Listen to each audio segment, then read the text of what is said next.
السلام عليكم ورحمة الله وبركاته. ازيكم دكاترة وازيكم يا باشمهندسين. دلوقتي بأمر الله بنوصل مع ختام فرع الهندسة خالص بقى، يعني دي آخر حصة إن شاء الله في فرع الهندسة. وموعدنا النهاردة مع درس بعنوان طول العمود المرسوم من النقطة على خط مستقيم.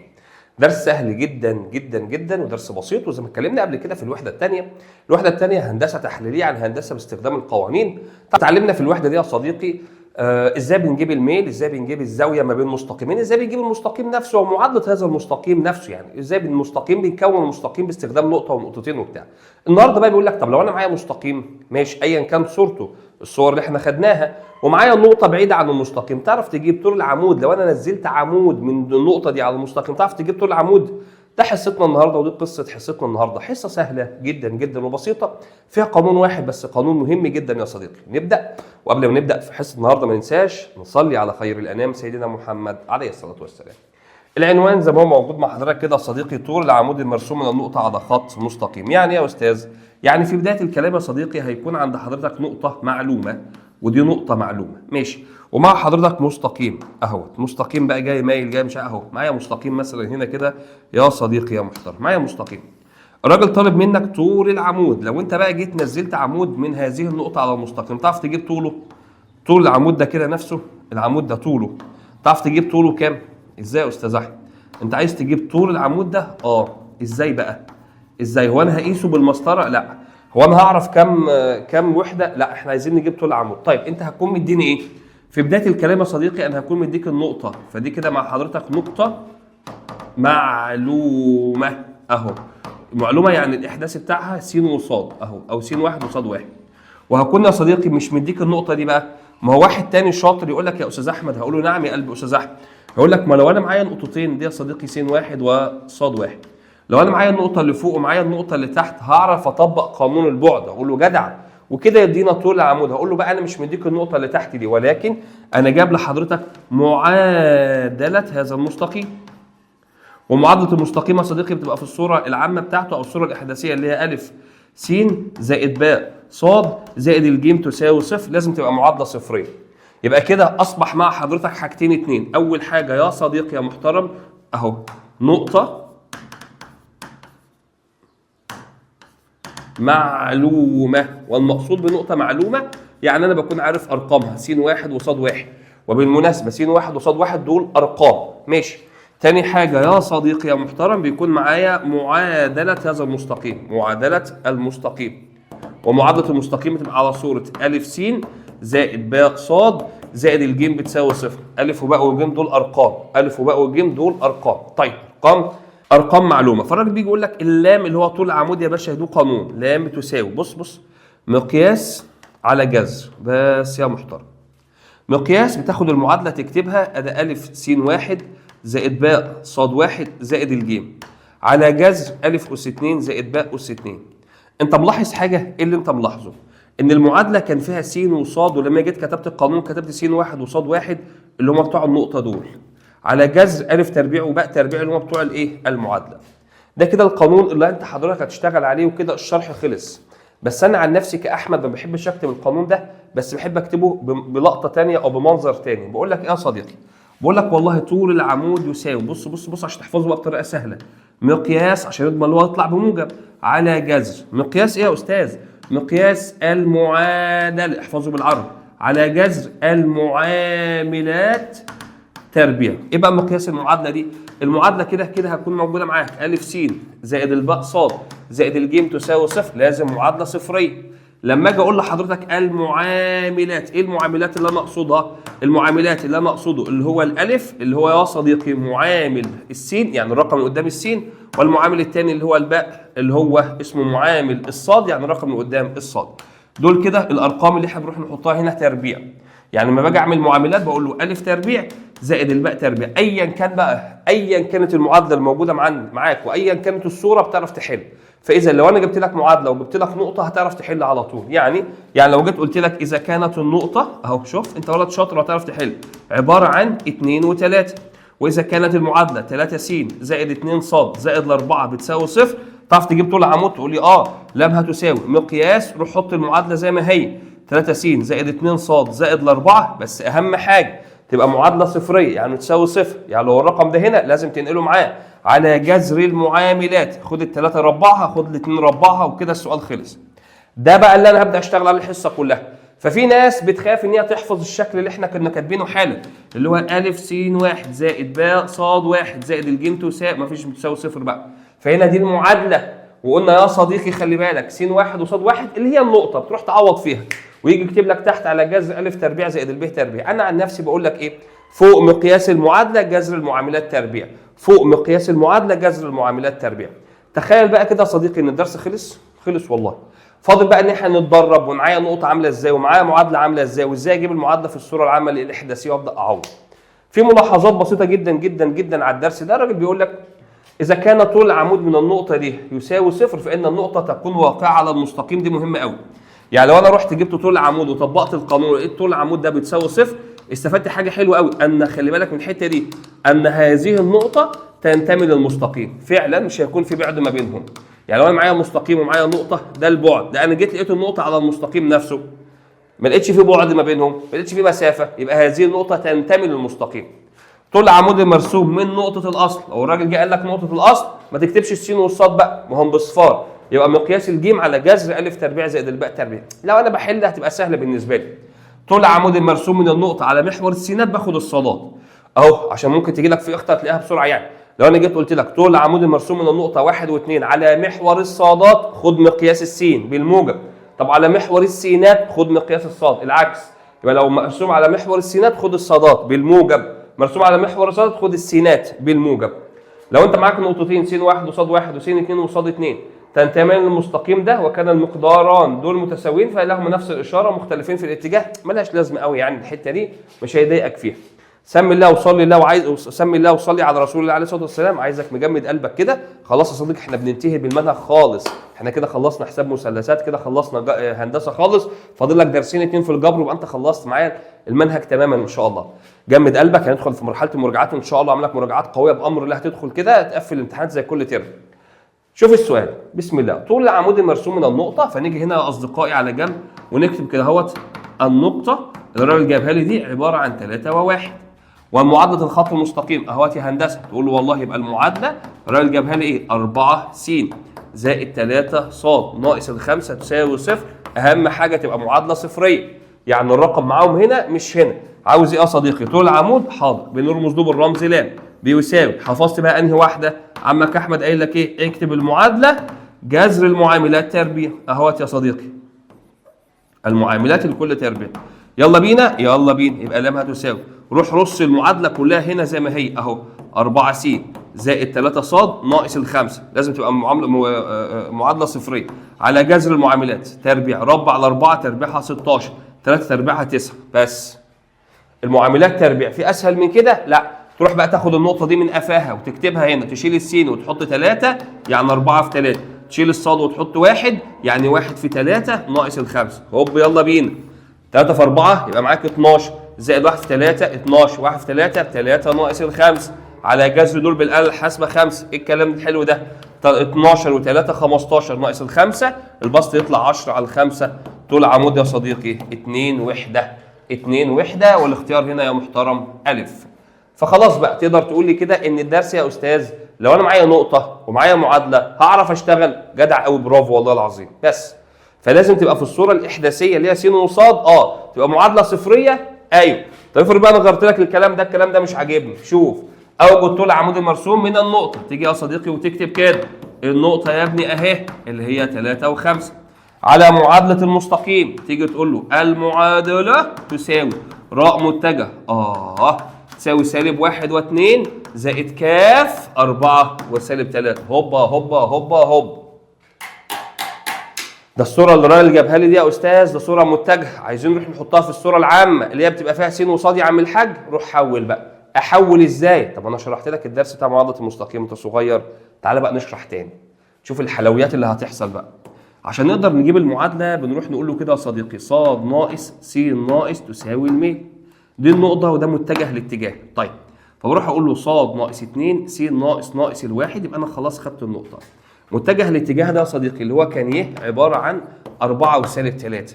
عشان تقدر تجيب منه الميل حط صاد على س، يعني سالب 3 على 4. ادينا بشرح لك من اول الجديد اهو. يبقى سالب 3 على 4.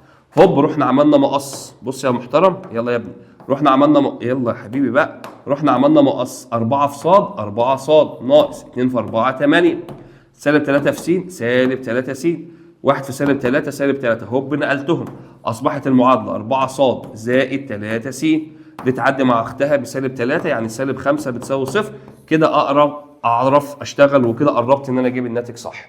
لازم المعادله تبقى في الصوره العامه، لازم. تعالى بقى نقدر نجيب طول العمود.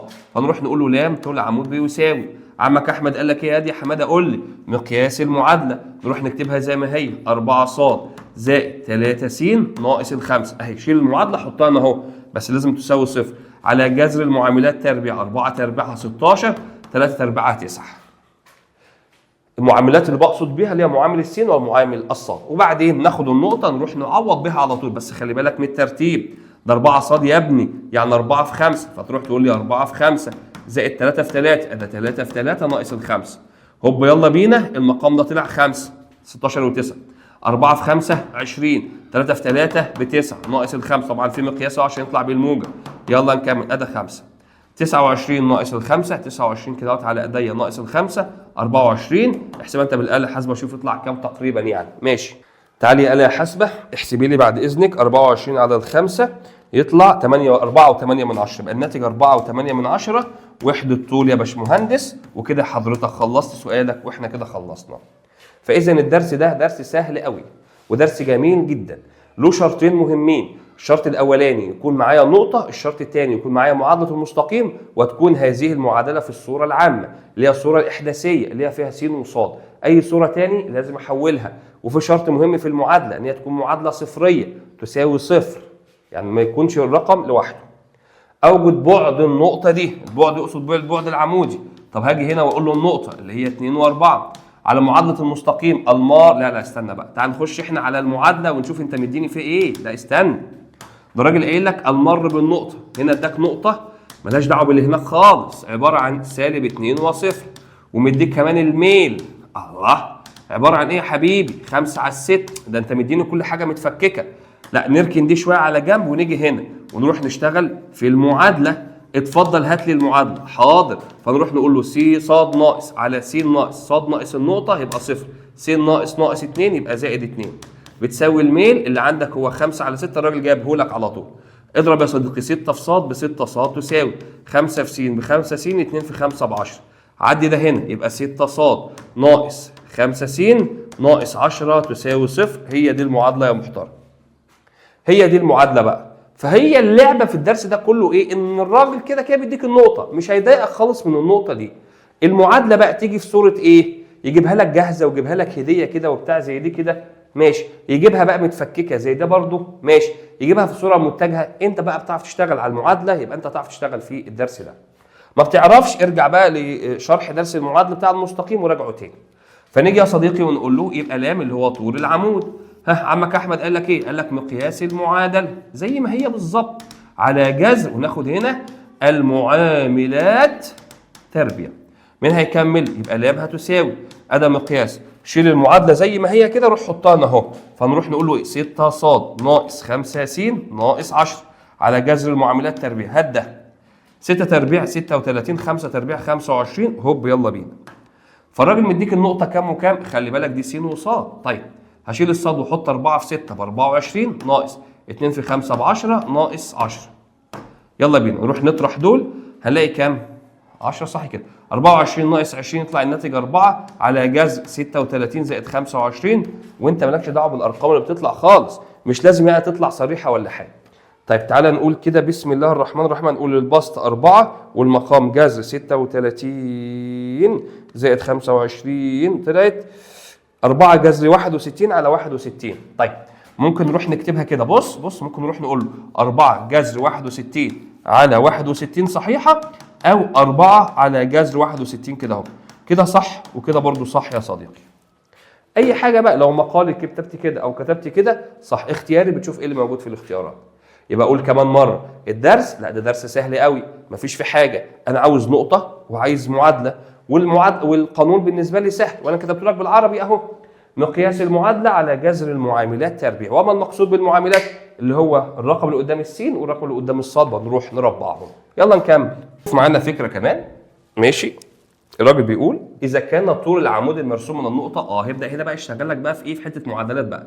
جه هنا يا صديقي وقايل لك انا مدي لك النقطه اللي هي 7 وج، ماشي، الى المستقيم. الله، وهنا جاب لك المعادله اهو. تكتب كل حاجه كده، عباره عن ان 6 ص ناقص 8 او 6 س ناقص 8 ص زائد 17 بتساوي 0، ماشي، يساوي 3.5 زائد ج. في ج اهو. هنا بقى مديك طول العمود نفسه. اصحى للسؤال ده قوي. طول العمود نفسه طلع ب 3.5. هات لي الجيم، شوف الجيم دي تطلع بكام بس يا باشا.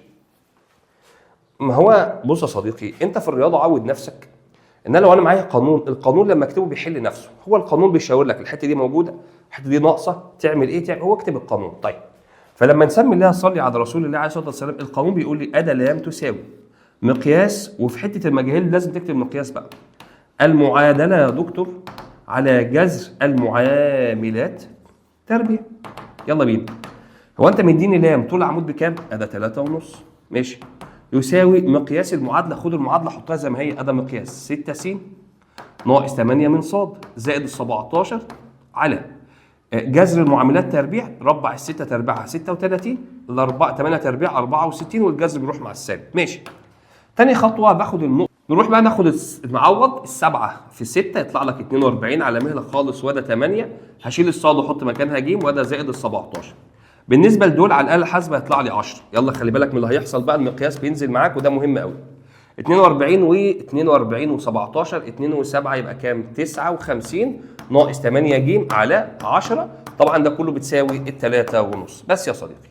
يبقى انا مشيت معاه واحده واحده وتعويضه واحده واحده خالص. ركز بقى في الحته اللي جايه عشان دي بتلخبط ناس كتير قوي. بالنسبه للمقياس هروح اخد المقياس زي ما هو، 59 ناقص ال 8 ج هتساوي، هروح اعمل مقص 10 في 3.5 اللي هي 35 يا صديقي. تعالى بقى في الغلطه دي. اول حاجه احنا هناخد دي كده على جنب، 59 ناقص 8 ج مره بتساوي 35، ماشي، ومره ثانيه هناخدها 59 ناقص 8 ج تساوي سالب 35. المعلومه دي خلي بالك منها، ان المقياس لازم يطلع. لو انت معاك مقياس كده يا صديقي، مقياس السين ده لازم ولا بد ان المقياس مره هنساويه بالموجب ومره بنساويه بالسالب، ودي غلطه بتوقع ناس كتير جدا. تعال نحل بقى. انقل ال 59 هنا، لقيت ان سالب 8 ج هتساوي 35 ناقص 59، وفي الاخر اقسم على السالب 8 بالاله الحاسبه. طيب، انقل ال 59 هنا، يبقى سالب 8 ج بتساوي سالب 35 ناقص 59، وهقسم على السالب 8 بالاله الحاسبه. تعال نحسب اول واحده وسمي الله. شرطه كسر 35 ناقص 59، هروح اقسم على السالب 8، هوب طلعت 3. يبقى اول ناتج من نواتج الجيم يطلع لي ب3 يا صديقي.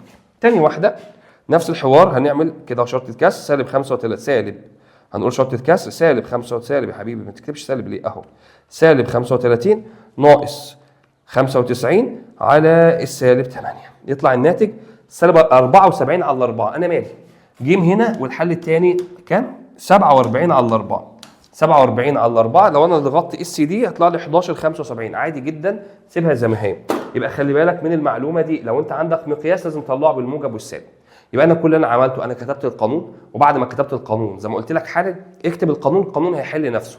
ليه هشيل دي واعوض، اشيل دي واعوض، احط دي هنا، احط دي هنا، الدنيا بتبقى واضحه معاك شويه. فكره جميله قوي. تعال نبص على اللي بعدها. فالافكار هنا هتبقى جميله قوي يا صديقي، ان الراجل بقى يقعد بقى ايه، يجيب لك طول عمود، عايز المعادله، عايز مجهول، خلي بالك منها قوي. طيب كده يبقى انا الدرس واقف معايا ان انا معايا نقطه، معايا معادله، ومعايا القانون. كتبت القانون زي ما هقول لك كل شويه اكتب القانون. لو انت عندك حاجه مش مباشره، هو عايز مني ايه يا استاذ؟ اكتب القانون هيحل نفسه. اسمع اللي بقول لك عليه، لو كتبت القانون هو القانون هيحل نفسه. طب ما تيجي نشوف فكره ثانيه حلوه كده. استنى بقى، مستقيم طول العمود النازل من النقطه. الله، فعن نفسي انا كاحمد باجي اكتب كده اهو، النقطه تساوي 2 و5، طول العمود النازل عليه 3. الله، يبقى لام بتساوي 3. فشوف بقى، اتعلم الحته دي. لما يجي لك سؤال وخصوصا في الرياضه ما تروحش معلش زي المغفل وتروح تكتب وتحل على طول، لا، فسر السؤال وفصصه كده. انت مديني ايه؟ دي اسمها ايه؟ واكتبها وتكتب كده زي النقطه اهي، طول العمود لام اهو. كل حاجه تكتبها قدامك كده، تطلع المعطيات زي ما قلنا زمان من السؤال، السؤال هيحل نفسه. طيب يساوي 3 وحدات والمتجه لا ادخل بقى هنا، ده ما جابلكش المعادله، فتيجي على المعادله وتشوفها مديك ايه. المعادله مديك متجه الاتجاه اللي هو اللي هي 4 3 و4، خلي بالك 3 و4. طيب اوجد معادله هذا المستقيم. انت عايز المعادله؟ المعادله هنجيبها ازاي بقى؟ بص يا صديقي، لازم انا اكون المعادله هنا الاول. المعادله بنجيبها ازاي؟ مش احنا قلنا المعادله قبل كده ص ناقص على س ناقص بتساوي الميل؟ طب ص ناقص الايه وس ناقص الايه ما عنديش، بس انا عندي صوره عامه للمعادله مهمه جدا. المعادله مش بتقول لك ا س زائد باء ص زائد الجيم بتساوي صفر؟ خلي بالك بقى، ا س زائد الباء ص زائد الجيم بتساوي صفر، ماشي. هو ا وباء دول النقطتين بس، استناني. نعم، ايه رايك لو انا رحت قلت لك هات الميل؟ هتروح تقول لي من اهو الميل سالب معامل السين على معامل الصاد يا صديقي اللي هو ب. خلي بالك من اللي انا بعمله لك ده، اللي بعمله لك ده ذكي قوي. فانا هروح اجيب سالب ا على ب منين؟ من اهو، هو مش ده متجه الاتجاه؟ طب لو حبيت تجيب منه الميل هتجيب الميل ازاي؟ هتقول لي احنا بنجيب الميل ص على س يعني 4 على 3. برافو قوي. فاذا مش ده الميل اللي انت جبته؟ 4 على 3. الله، عايز تقول لي ايه؟ عايز اقول لك ان ده الالف وده الب. يبقى انا كده استفدت ان الالف طلعت بسالب 4 والب طلعت ب3، او العكس. عكس يعني عايز تحط السالب تحت حط السالب تحت، يعني عايز تحط السالب هنا والموجب هنا، الاثنين شغالين. فاذا نروح نقول له احنا بقى هنجيب لك المعادله من هنا، هنقول المعادله متجه له وده متجه اتجاه، ماشي. المعادله هنشيل الالف ونحط 4 يبقى معاك 4 س، هنشيل ب ونحط سالب 3 يبقى سالب 3 ص زائد الجيم تساوي صفر. هي بقى وقفت معايا في الجيم دي. يبقى انت عرفت احنا كونا المعادله على جنب ده ازاي. الحته دي مهمه قوي لازم تعرفها. اجيب الجيم ازاي؟ تعالى بقى احنا نروح لطول العمود الحلو اللي هناك ده، هيساعدني. تعالى نشوف. قانون طول العمود اصلا لام بتساوي مقياس، انا حفظت لك بالعربي، المعادله على جذر المعاملات تربيع. يلا بينا. طول عمود اصلا الراجل جابه لك هنا 3، يلا تساوي مقياس. خد المعادله ده هي من هنا كده اهو، شيلها حطها اهو زي ما هي. فاروح يا صديقي اقول له يبقى 4 س ناقص 3 ص زائد الجيم، ولازم تبقى تساوي صفر. المعاملات اللي هي جذر ربع على 4 تربيع 16، 3 تربيع ب9، دول جذرهم 5، اروح اضربهم من اهو. فاذا اصبحنا مقياس. لا استنى، تعالى نعوض بقى من النقطه 2 و5، حط هنا 2 وحط هنا 5 على طول. 2 في 4 8، 3 في 5 15 زائد الجيم، كل ده هيساوي 3 في 5 ب 15. ايه رايك في الدلع ده؟ ايه رايك في الحاجات الحلوه دي بقى؟ طب يلا بينا نعمل ايه يا باشا؟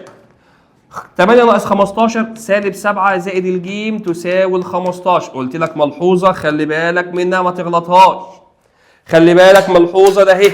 ايه هي؟ ان المقياس يتاخد موجب وسالب. يعني ايه؟ يعني هاخد ده زي ما هو كده. بص، سالب 7 زائد الجيم مره 15، سالب 7 زائد الجيم مره سالب 15. ايه الكلام الحلو ده؟ هوب عدي ده هنا 15 و7 يبقى ج طلعت كام يا حبيبي؟ 15 و7 كام؟ عد على ايدك يا ابني، 22. انقل ده هنا يبقى الجيم هتساوي سالب 15 زائد 7 طلعت 8. ايه ده؟ ده الجيم طلع لها قيمتين. ايه المشكله؟ يعني عندك معادلتين؟ ايوه. فاذا المعادله الاولى اهي 4 س ناقص 3 ص، الجيم هنا بكام؟ ب 22 زائد 22 تساوي صفر. جدع. المعادله الثانيه 4 س ناقص 3 ص، الجيم هنا بكام يا حبيبي؟ 8 بموجب 8. موجب 8؟ لا سالب 8. سالب 8 كنت هغلط اهو. سالب 8 بتساوي صفر. دي المعادله الاولى، دي المعادله الثانيه. يرد واحد يقول لك ده هو قال لك هات معادله. يا حبيبي على حسب السؤال. هو السؤال فرض عليه ان هما معادلتين، اقول له لا معادلتين يا عم خلاص. في معادله واحده اقول له لا، هو زي ما يطلع معاك الجيم ده هي بتكتب المعادله بالظبط. كمل في الحلويات وفي الدلع. تعالى بقى الراجل بقى ايه؟ هيقول لك تعالى انا عايز اخوفك. خوفني يا عم. اوجد مساحه الدائره. لا حاضر. هاجي انا على جنب واقول له المساحه، او اكتب القانون اهو، هكتب كده مساحه الدائره. ما ينفعش ولد شاطر يجي يقول لي مساحه الدائره مش عارفها. لا تعالى اكتبها لي. مساحه الدائره عباره عن باي نق تربيع. مساحه الدائره باي نق تربيع. يبقى انا عاوز ايه دلوقتي؟ محتاج نصف القطر. برافو. ومركزها النقطه دي. استنى بقى، انت مديني حاجه غريبه دلوقتي. مديني المركز بتاع الدايره عباره عن 1 و2، ماشي. ويمسها المستقيم الذي معادلته. الله، ده انت مديني هنا برضو حاجه غريبه اسمها معادله المستقيم. ايه الكلام الكتير ده كله؟ عباره عن 6 س زائد 8 ص ناقص 2 تساوي 0. بس عاوز انا في كل القصه دي اصلا نصف القطر. تعالى بقى احنا نفكر مع بعض، نصف القطر هيجي منين؟ ده الراجل مديني المركز، نقطه المركز ده نقطه هو مديها لي، ومديني مستقيم بره. اعمل ايه؟ تعالى اقول لك القصه هنا عباره عن ايه. القصه هنا جميله قوي وسهله. انت معاك دايره يا محترم اهيت، ومعاك مستقيم بيمسها. انت عارف يعني ايه يمسها؟ بيلمسها من اي مكان، وليكن من هنا كده. ايه ده حاسب يا حبيبي انت. من اي مكان بقى انت حر، عايز تعمله من هنا ماشي، عايز تعمله من هنا اي مكان. اهو معايا مستقيم مثلا بيمس الدايره من هنا مثلا. يلا بقى يا حبيبي بقى، ها بسم الله الرحمن من اهو كده مثلا. ادي المستقيم ده معايا نقطته، يبقى هنا معايا دي معادله المستقيم اهو اللي الراجل مدي لك اصلا معادلته. والراجل مدي لك المركز ميم اللي هو مديه لك هناك 1 و2. عايز نصف القطر. الاقي انا ولد ذكي قوي يقول لي طب انت تعرف يا استاذ ان احنا من الاعدادي لو احنا رحنا وصلنا ده كده هيكون عمودي على عمودي هنا ده كده. هقول له تصدق انا اعرف المعلومه دي، يبقى ده كده اصبح نصف القطر. هقول لك جدع. وبالمناسبه برضو نصف القطر هيكون عمودي على المستقيم، دي احنا لسه قايلينها ان نصف القطر عمودي على المستقيم المماس او على المماس ده. فكده اتحلت. هقول له اتحلت ازاي؟ اول ما اوصل لكلمه العمود هعرف اشتغل، عشان الدرس اسمه ايه؟ طول العمود المرسوم من رد يا ابني نقطه، والنقطه موجوده يا صديقي على رد يا حبيبي مستقيم، والمستقيم ايضا يا صديقي موجود. يبقى انا هستخدم النقطه دي ومعادله المستقيم ان انا اجيب طول نصف القطر. فاذا عارف لو انا كتبت لام اللي انا اقصدها بقى في الحاله دي اللي هي نصف القطر يا باشا. كل حاجه موجوده. مقياس المعادله هوب ننزلها تحت زي ما هي 6 س و8 ص و2. جدع. على جذر المعاملات 6 تربيعنا 36، 8 تربيعنا 64، هوب جذرها 10. جدع. حفظناها احنا بقى. السين عندك بكام يا حبيبي؟ 1 في 6 ب6، 8 في 2 ب16 ناقص ال2. يلا نحسب 16 و6 22 ناقص ال2 20 على ال10 يبقى نصف القطر طلع ب2. استنى ما تسيبش السؤال ده اللي انت جبته بس نصف القطر، ولكن الراجل عاوز المساحه. نيجي على المساحه ونقول له باي اللي هي 3.14 وجايبها اهو في نق اللي هي 2 تربيعها 4. يلا بعد اذنك يا آلة حاسبه احسبي لي الكلام ده. نروح نقول له 4 في 3 علامه 14 هوب يلا بينا. الناتج يطلع 12 56. يبقى 12 علامه 6 وكام؟ 56 سنتيمتر تربيع. دي المساحه اللي الراجل طلبها منا. وانا قلت لك هو بقى هيقعد يغير الاشكال، يجيب لك يقول لك دايره معاها مماس في مركز، معايا مستقيم، معايا بعد، معايا نقطه. انت زي ما انا قلت لك ما تخافش من اي سؤال ايا كان. ما اجيش اقول لك دايره تقول لي دايره يا حبيبي اقرا. انت قريت السؤال؟ اقرا السؤال بالراحه كده، اقراه بسم الله الرحمن الرحيم. مساحه الدايره ابقى ينقي تربيع، مركزها النقطه بتاعه المركز اللي جوه ده اهي 1 و2. ده كلام محترم قوي. معادله المستقيم ده يمس الدايره، يمس يعني مماس. طب يا ترى لو انا رحت وصلت من النقطه او من المركز على المستقيم هيكون ايه؟ هيكون عمودي. يبقى تبع الدرس بتاع النهارده. طول العمود لام اللي هو جذر المعادله على مقياس الايه؟ المعاملات تربيع. وهنا يا صديقي هيكون عمودي زي ما احنا قلناها من زمان، عشان نقول كمان مره اهو نصف القطر عشان الناس الشاطره اللي بتحفظ الحاجات دي بيكون يا صديقي عمودي على المماس. والكلام ده اصلا من ثالثه اعدادي يا محترم. حاجات قديمه بقولها لك، اي حاجه بتحتاجها قديمه من الاعدادي هقولها لك ما تخافش. طيب تعالى بقى ادخل على المساله دي، والمساله دي جميله قوي عجباني صراحه. يعني راجل يقول لك الف باء ج مثلث. احنا لازم ناخد درس على بعضه ما نقلبش في حاجه يا رجال، ناخد افكاره كلها. مثلث ادي مثلث اهوت بسم الله الرحمن الرحيم شكله حلو. قلت لك ادي الف وادي ب وادي ج. الراس الف دي 1 و5، الراس ب 5 و-3، والراس ج 1 و0. احسب مساحته. احنا درسنا قانون مساحه المثلث وقلنا باكتر من طريقه. ممكن واحد يروح يجيب نص حاصل ضرب ولاد العين متجاورين في جيب الزاويه، ما عندكش زاويه. ممكن واحد يروح يقول لك هجيب الثلاث اضلاع واحسب قانون ح اللي هو نصف المحيط، صح. واحد يقول لك نصف القاعده في ارتفاع، ما عندكش ارتفاع بس هنجيب الارتفاع النهارده. ازاي؟ هنروح نقول يا صديقي في البدايه كده مساحه المثلث هتساوي نص طول القاعده اللي هي الب ج. ماشي. في الارتفاع مش موجود، هنروح نجيب الارتفاع بقى ده هوبا هوبا هوبا هوبا اللي هو ده. حلو ده قوي. في الارتفاع يا معلم واحد يقول لك انت ما عندكش طول القاعده ب ج. اعرف اجيبها على فكره. ب ج هجيبها بقانون البعد، جذر مربع فرق السينات ومربع فرق ومربع فرق الصادات. فنروح نقول 5 ناقص الواحد 4 تربيع 16 زائد -3 ناقص 0 -3 تربيع 9 16 و9 25 يبقى جذرها 5. يبقى احنا كده جبنا القاعده دي ب 5 سم يا محترم. طب ده كلام محترم قوي. هروح اجيب الارتفاع. تعالى بقى اشرح لك الارتفاع ده هيجي ازاي.